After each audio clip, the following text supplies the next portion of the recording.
안녕하세요. 기독교 콘텐츠 연구소의 성경 30일입니다. 오늘은 6번째 시간 출애굽 시대의 첫 번째 이야기 출애굽에 대해서 알아보겠습니다. 출애굽 시대로 바로 들어가기 전에 마태가 구분해 놓은 단락을 살펴보겠습니다. 마태복음 1장 1절은 아브라함과 다윗의 자손 예수 그리스도의 계보라고 말씀하십니다. 계보라는 말은 지금까지 우리가 사용하고 있는 족보, 이야기와 같은 표현입니다. 히브리어 톨레도트를 헬라어로 번역할 때 게네시스로 번역하는데 여기 쓰인 단어가 게네시스입니다. 그러니까 신약은 예수 그리스도의 이야기가 되는 것입니다. 마태는 이렇게 구속사를 아브라함, 다윗, 예수 그리스도의 세 단락으로 나눠서 설명합니다. 이 구분은 역사의 전환점을 이루는 매우 의미 있는 구분입니다. 우리는 창조 시대를 통해서 하나님이 창조하신 세계가 혼란스러운 상태가 된 것을 알고 있습니다. 그때 하나님은 아브라함을 부르셔서 언약을 맺으시고 전환점을 만들어내는 것입니다. 하나님의 나라를 새롭게 시작하시는 것입니다. 출애굽은 그 언약을 실행해 나가는 첫 번째 순서입니다. 이 기간 동안의 성경은 창세기부터 룻기까지입니다. 욥기의 배경은 족장시대로 알려져 있습니다. 족장시대에 아브라함과 언약을 맺으신 하나님은 애굽의 노예로 있던 시기에 하나님의 백성을 폭발적으로 증가시키십니다.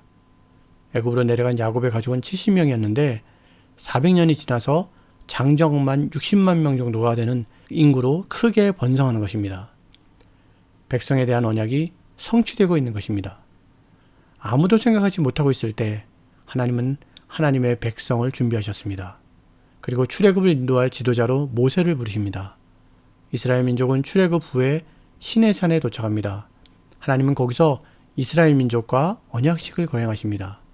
하나님은 율법을 수여해 주시고 성막에 임재하심으로 친히 통치하신다는 하나님의 주권에 대한 언약을 이루어 나가십니다.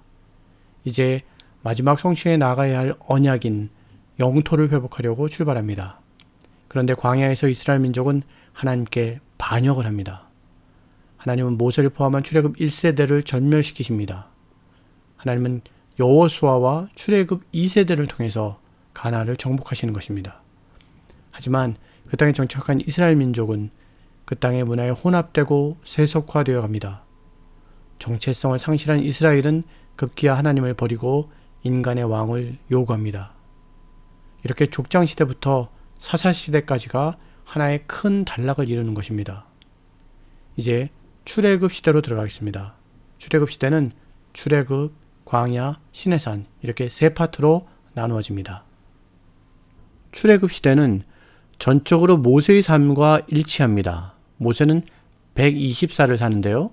40년은 애굽의 왕자로, 또 40년은 미디안에서 목자로, 그리고 나머지 40년은 이스라엘의 지도자의 삶을 삽니다. 아무래도 집중해서 살펴봐야 할 기간은 이스라엘의 지도자로 사는 40년일 것입니다.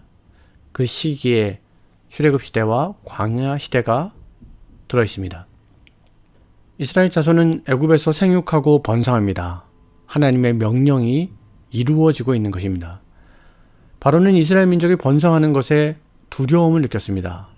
그들에게 국고성인 비돔과 라암셋을 건설하게 하였습니다. 그리고 그들에게 강도 높은 노동을 힘들게 시켰습니다. 그래도 이스라엘 민족이 번성하니까 바로가 히브리 산파들에게 명령합니다. 아들은 죽이라는 것입니다.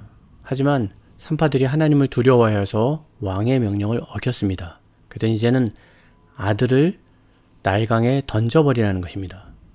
바로가 이렇게 극단적인 방법을 동원할 정도로 이스라엘 민족은 그 세력이 커져갔습니다.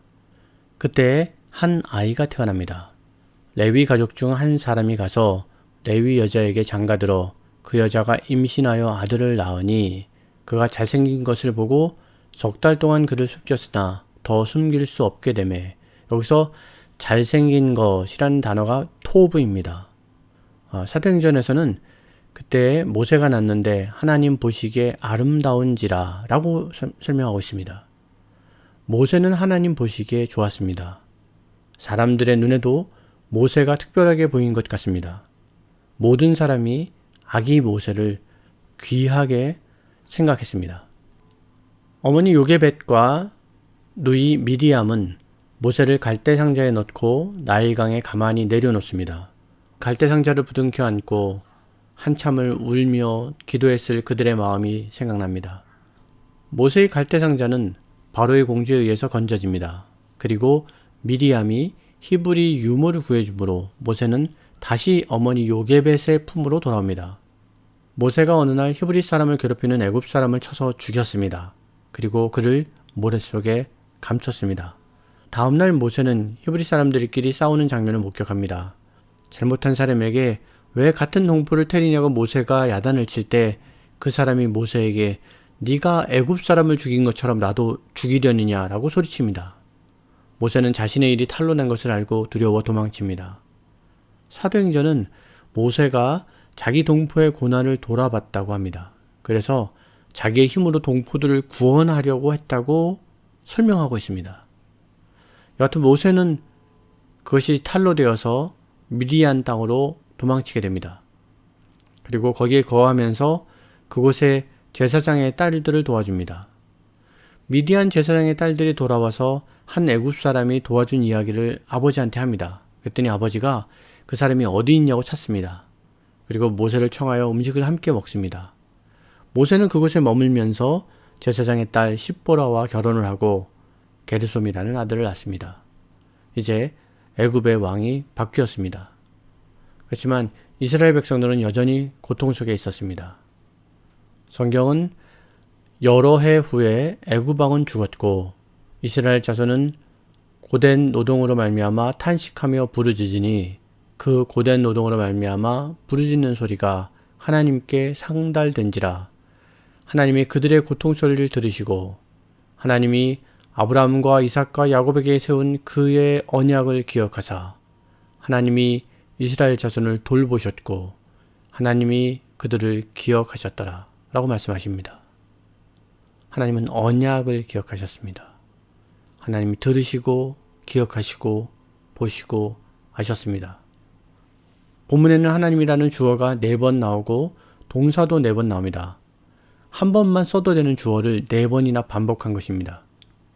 그것은 분명 하나님이 움직이고 계심을 강조한 것입니다. 박철현 교수는 그의 책에서 이렇게 묘사합니다. 이 본문을 히브리어 문장으로 살려서 읽으면 하나님이 벌떡 일어나서 역사 속으로 성큼성큼 들어오시는 느낌이 확 살아난다고 말입니다. 하나님이 움직이시는 것입니다. 모세는 미디안에서 장인 이드로의 양떼를 쳤습니다. 어느 날 하나님의 산 호렙에 이르렀습니다. 그때 떨기나무에 불이 붙었는데 떨기나무가 타지 않는 것을 보았습니다. 모세는 그 광경을 보려고 돌이켜서 떨기나무 쪽으로 갔습니다. 그때 여호와께서 모세가 돌이켜오는 것을 보시고 모세를 부르십니다. 모세야, 모세야, 이리로 가까이 오지 말라. 네가 선 곳은 거룩한 땅이니 네 발에서 신을 벗으라. 나는 네 조상의 하나님이니 아브라함의 하나님, 이삭의 하나님, 야곱의 하나님이니라. 모세가 두려워서 얼굴을 가렸습니다. 여호와께서 다시 말씀하십니다. 이스라엘 자손의 부르짖음이 내게 달하고 애굽 사람이 그들을 괴롭힌 학대도 내가 보았으니 이제 내가 너를 바로에게 보내어 너에게 내 백성 이스라엘 자손을 애굽에서 인도하여 내게 하리라. 모세가 하나님께 아뢰입니다. 내가 누구이기에 바로에게 가며 이스라엘 자손을 애굽에서 인도하여 내리이까? 하나님은 내가 반드시 너와 함께 있으리라. 내가 그 백성을 애굽에서 인도하여 낸 후에 너희가 이 산에서 하나님을 섬기리니 이것이 내가 너를 보낸 증거니라 라고 말씀하십니다. 하나님이 아브라함과 이삭과 야곱에게 말씀하신 것처럼 모세에게도 함께 하시겠다고 말씀하십니다. 모세는 그렇지만 그들이 내게 묻기를 그의 이름이 무엇이냐 라고 내게 물으면 내가 무엇이라고 말합니까? 라고 말합니다. 그때 하나님께서 너는 이스라엘 자손에게 이같이 이르기를 스스로 있는 자가 나를 너에게 보내셨다 하라 라고 말하라고 하십니다. 나는 스스로 있는 자니라. 스스로 있는 자가 누구입니까? 이 땅의 모든 피조물 중에서 스스로 존재할 수 있는 존재가 있습니까? 스스로 존재할 수 있는 분은 오직 한 분, 창조주이십니다. 여호와 하나님은 지금 당신을 창조주라고 설명하고 계신 것입니다. 창조주가 보냈다 하라. 너무 감격적인 순간이 아닐 수 없습니다. 모세는 지금 창조주 하나님을 뵙고 있는 것입니다. 하나님은 당신의 이름을 알려주십니다. 너는 이스라엘 자손에게 이같이 이르기를 너희 조상의 하나님 여호와 곧 아브라함의 하나님, 이삭의 하나님, 야곱의 하나님께서 나를 너희에게 보내셨다 하라. 이는 나의 영원한 이름이요 대대로 기억할 나의 칭호이니라 라고 말씀하십니다.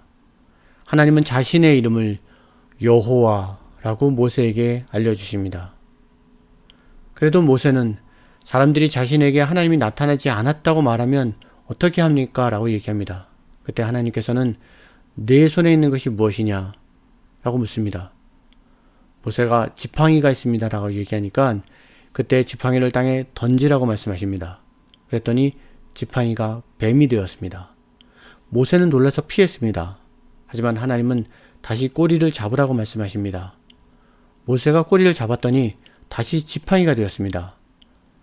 그러면서 이것이 하나님이 내게 나타나는 것을 사람들에게 믿게 하려고 하는 것이다 라고 말씀하십니다. 그리고 다시 손을 품에 넣으라고 하십니다. 손을 품에 넣었다가 꺼냈더니 나병이 생겼습니다. 하나님은 그 손을 다시 품에 넣었다 꺼내라고 말씀하십니다. 그랬더니 이제는 원래대로 돌아왔습니다. 그래도 내 말을 믿지 않으면 나일강의 물을 떠다가 땅에 부으라고 말씀하십니다. 그러면 그 물이 피가 될 것이라고 말씀하십니다. 하나님께서 모세에게 이적을 보여줘도 모세는 자신은 혀가 둔한 자라고 말합니다. 하나님께서 누가 사람의 입을 지었고 누가 말 못하는 자나 누가 듣는 자를 만들었냐고 말씀하십니다. 하나님 모세에게 가라고 하시면서 할 말은 내가 가르치겠다고 말씀하십니다. 하지만 모세는 다시 보낼 만한 자를 보내시라고 이야기합니다. 하나님 모세에게 화를 내시면서 말씀하십니다. 내 형 아론이 오고 있으니 그를 만나서 같이 가라고 하십니다.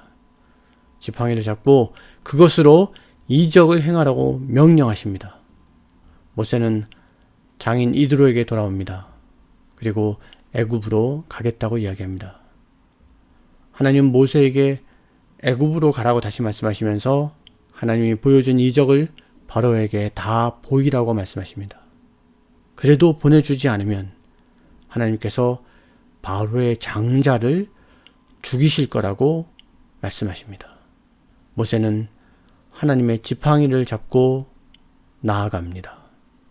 애굽에 도착한 모세와 아론은 이스라엘 장로들을 모읍니다. 그리고 장로들에게 모세에게 말씀하신 하나님의 말씀을 모두 전합니다. 모세의 말을 들은 그들은 자신들의 고난을 살피시는 하나님께 머리 숙여 경배합니다. 그들은 고단한 노예 생활을 그치게 해주실 하나님을 기대했습니다. 그 후에 모세와 아론은 바로를 찾아갑니다. 그들은 바로에게 히브리인의 하나님께서 나타나셔서 광야에 가서 여호와 하나님께 제사를 드리라고 했다고 말했습니다. 바로는 여호와가 누구인지 알지 못하기 때문에 보낼 수 없다고 이야기합니다. 너희들이 일하기 싫어서 쉬려고 하는 말이라고 핀잔을 줍니다. 오히려 바로는 신하들에게 명령하여 벽돌을 만들 때 집을 주지 말고 스스로 구해서 만들게 하라고 명령합니다. 백성들의 노역은 더욱 심해졌습니다. 벽돌 만드는 숫자는 그대로 하면서 집을 스스로 주어야 하기 때문에 일은 더욱 힘들어진 것입니다. 애굽의 감독들은 이스라엘 기록원들을 때리며 독촉했습니다. 고통이 심하다고 생각한 이스라엘 기록원들은 바로를 찾아가 호소합니다. 하지만 바로는 오히려 그들을 나무라고 게으르다고 야단칩니다. 그들은 그렇게 된 것이 모세와 아론 때문이라고 생각했습니다. 그래서 모세와 아론을 보고 화를 냅니다. 모세는 하나님께 돌아와서 아뢰입니다. 왜 나를 보내셔서 이런 일이 생기게 하셨냐고 하소연을 합니다. 백성들의 학대가 심해졌는데 왜 하나님은 구원하지 않느냐고 하나님께 묻습니다. 하나님은 하나님의 강한 손으로 일하심을 모세가 보게 될 거라고 말씀하십니다.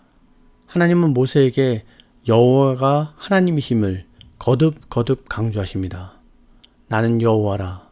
그러므로 이스라엘 자손에게 말하기를 나는 여호와라. 너희 하나님 여호와인 줄 너희가 알지라.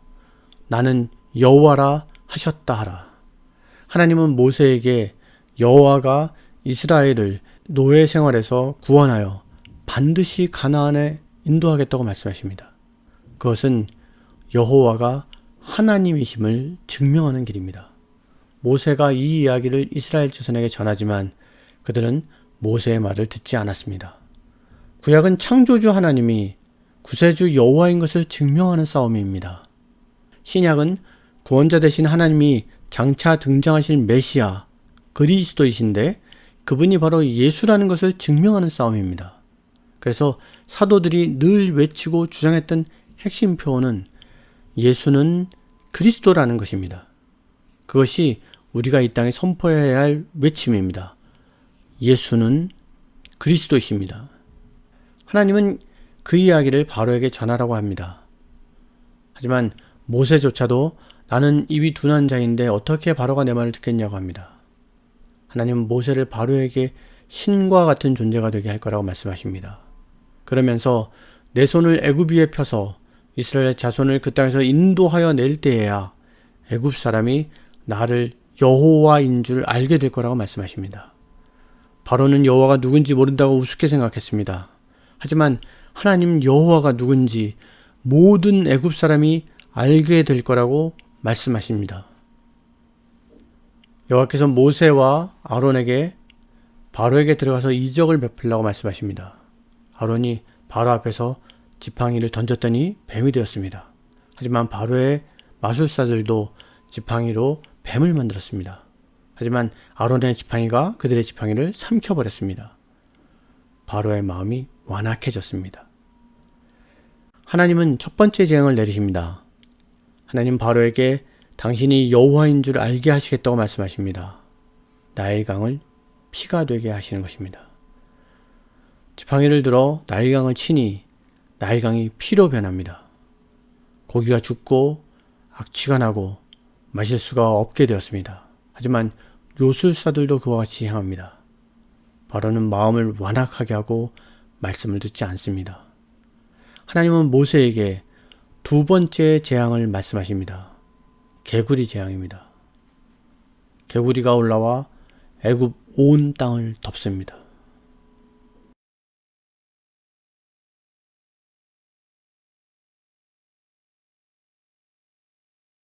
바로가 모세를 부릅니다. 그리고 개구리를 내일까지 떠나게 해달라고 말합니다. 모세는 왕에게 우리 하나님 여호와 같은 이가 없는 줄을 알게 하겠다고 하면서 개구리를 떠나게 하겠다고 이야기합니다. 개구리가 다 죽었지만 바로는 마음을 다시 완강하게 하였습니다. 하나님의 말씀을 듣지 않은 것입니다. 하나님은 모세에게 세 번째 재앙을 말씀하십니다. 땅의 티끌이 이가 되는 것입니다. 아론이 지팡이를 잡고 땅을 치니 땅의 티끌이 모두 이가 되어 튀어오릅니다. 요술사들도 해봤지만 실패했습니다. 요술사들이 바로에게 이것은 하나님의 권능이라고 말했지만 바로는 마음을 완악하게 하였습니다. 이제 네 번째 재앙이 옵니다.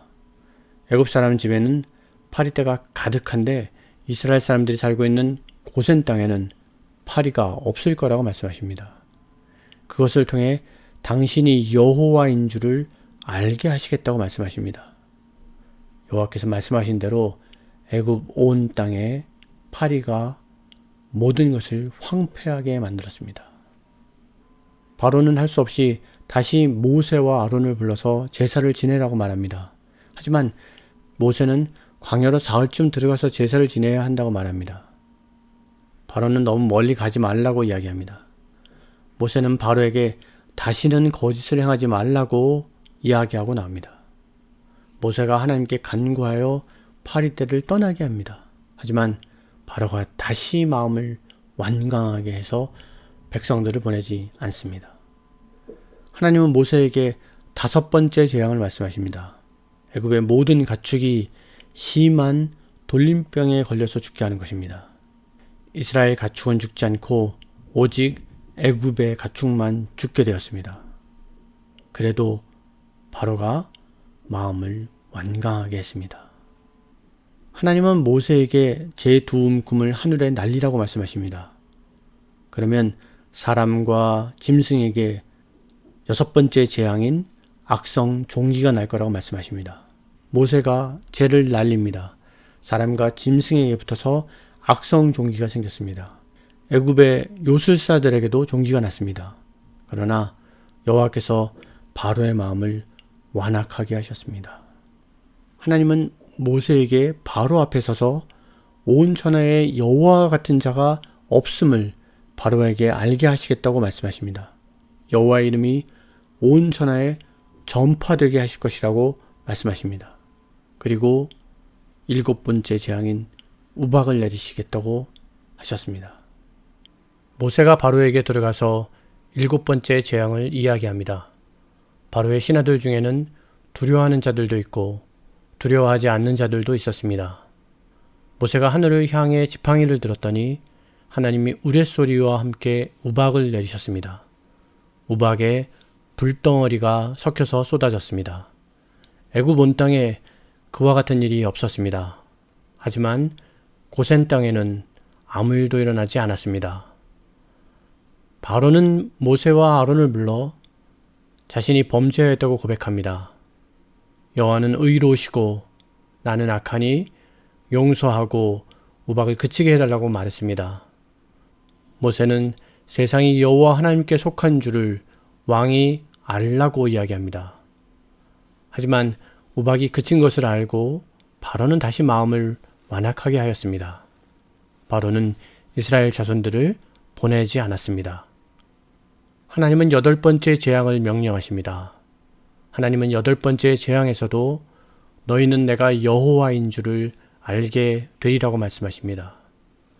모세와 아론은 바로에게 메뚜기가 들어올 거라고 말합니다. 그 재앙은 지금까지 보지 못했던 일이 될 거라고 경고합니다. 모세와 아론이 나간 후에 신하들이 바로에게 이야기합니다. 바로요, 애굽이 망한 줄을 알지 못하시나이까? 바로가 마음이 완악하여져서 알지 못했지만 7번의 재앙으로 이미 애굽은 망한 상태가 되었던 것입니다. 바로는 모세와 아론을 다시 부릅니다. 바로는 그들에게 장정만 데려가라고 말합니다. 하지만 그들은 남녀노소와 가축까지 데리고 가겠다고 대답합니다. 바로는 화를 내면서 그들을 쫓아내버립니다. 아침이 되니 메뚜기들이 들어옵니다. 푸른 것은 남기지 않고 다 먹어치워버렸습니다.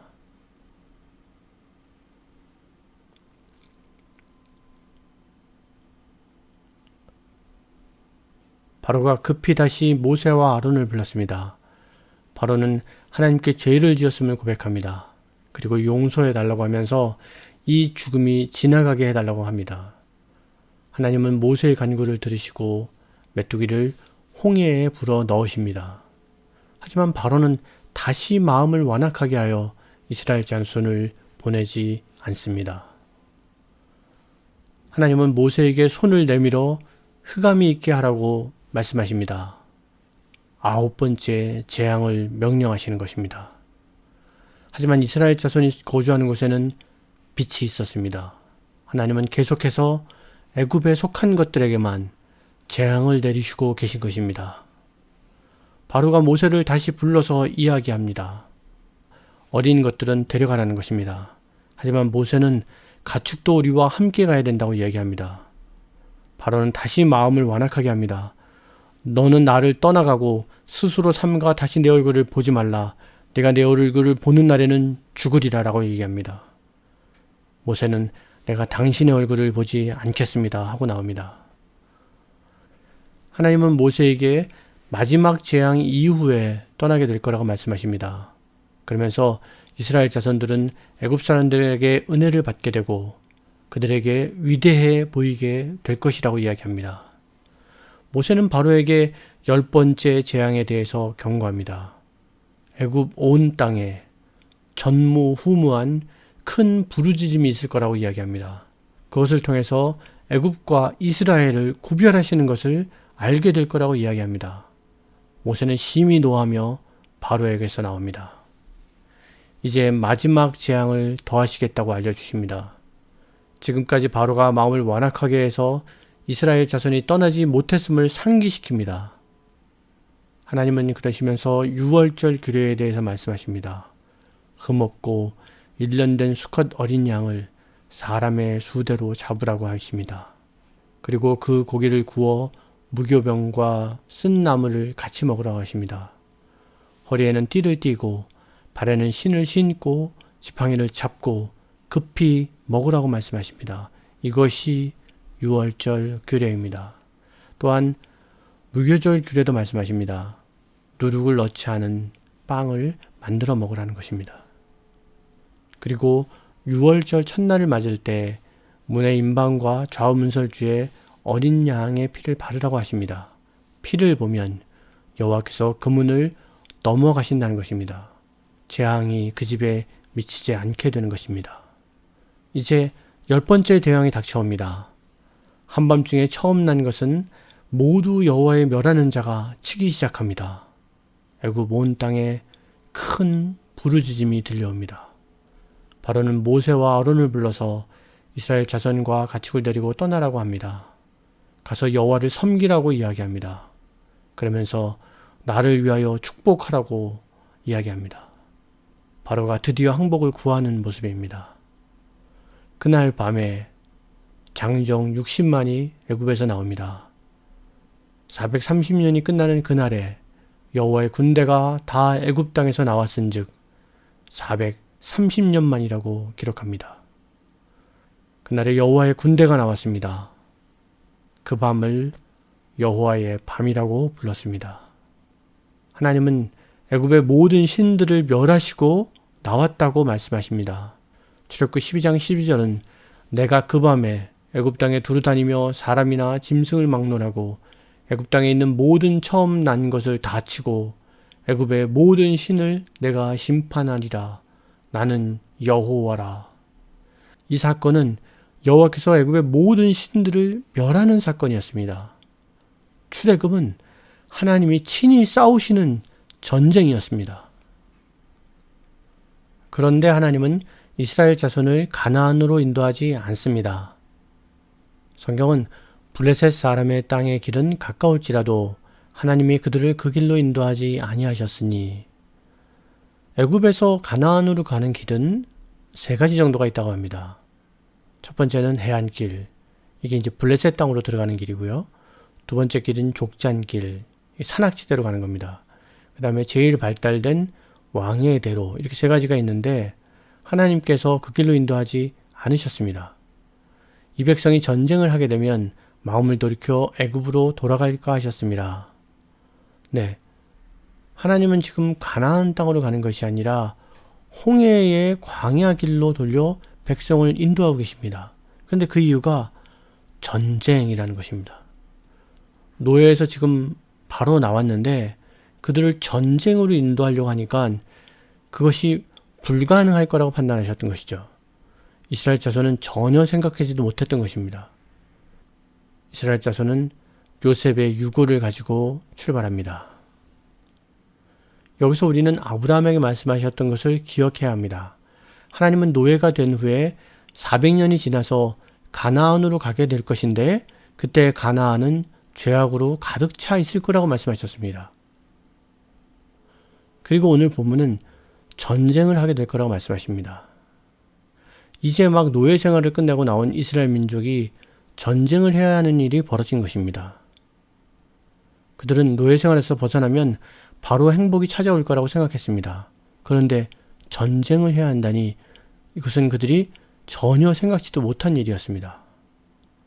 하지만 하나님은 그것을 아시고 가나안이 아니라 홍해길을 따라서 시내산으로 이스라엘 민족을 이끌어 가십니다.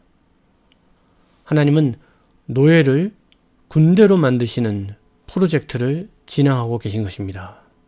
하나님은 이스라엘 민족을 낮에는 구름 기둥으로, 밤에는 불 기둥으로 인도하십니다. 하나님이 앞서 행하시면서 시내산을 향해 나아가는 것입니다. 이제 출애굽을 정리하겠습니다. 먼저 하나님 나라의 관점에서 출애굽 과정을 살펴보겠습니다. 노예였던 이스라엘 백성은 엄청나게 번성합니다. 그리고 하나님은 애굽의 10가지 재앙을 행하신 후에 출애굽하십니다. 이 시간은 하나님의 주권을 명확하게 드러내는 시간이었습니다. 모세에게, 이스라엘 자손에게, 애굽 사람들에게, 바로에게, 그리고 온 세상에게 여호와가 하나님이심을 명확하게 선포하는 시간이었습니다. 박철환 교수님의 표현처럼 여호와 하나님은 벌떡 일어나셔서 역사 속으로 성큼성큼 걸어 들어오셨습니다. 그리고 그 당시 최대의 강대국인 애굽과 애굽의 모든 신들을 능력으로 멸하시는 것입니다. 또 한 가지 너무나도 중요한 관점은 구속사의 관점에서 구원의 방법을 명확하게 제시했다는 것입니다. 그것은 은혜입니다. 노예에서 해방되는 길은 구속, 속량의 방법뿐이었습니다. 대가를 지불하는 것입니다. 하나님은 대가를 지불하고 사망에서 생명으로 우리를 옮겨주셨습니다. 성경은 어린 양이 정확하게 예수 그리스도를 가리키는 것을 증거합니다. 예수 그리스도께서 십자가에서 대가를 지불하심으로 우리는 구원을 얻었습니다. 이것이 우리에게 베푸신 하나님의 놀라우신 은혜입니다. 네, 이것으로 출애굽 시간을 마치도록 하겠습니다. 오늘도 긴 시간 동안 수고 많으셨습니다. 감사합니다.